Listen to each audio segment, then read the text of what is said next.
Congratulations on the film. Thank you very much. Now, you must get every script imaginable coming across your desk these days. What was it about this one that stood out from the crowd? I don't know. I mean, I like very, very few things, and it just seemed like it didn't follow a traditional plot structure. It didn't follow any kind of filmic rules of relationship development and stuff like that.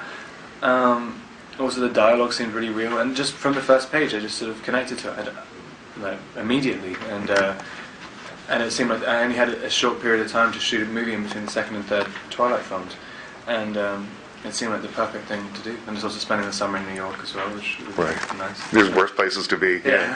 Well, I was wondering, how do you keep focus? Because the Twilight schedule is very intense, I would imagine. You're making these movies one after the other, and then you slip in this project in between, which is much different. Mm-hmm. How do you sort of leave Edward Cullen behind and move on to Tyler?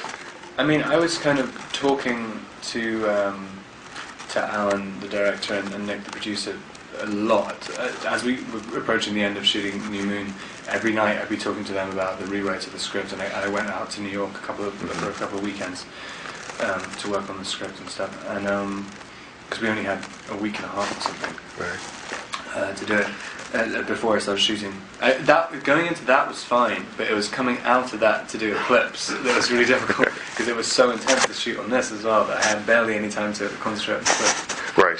Right. Well, because it is such a thing. And when you were shooting this, your popularity skyrocketed after Twilight came out. So did that make it difficult? Were there paparazzi problems? Was there anything that sort of would distract you during the filming of this one?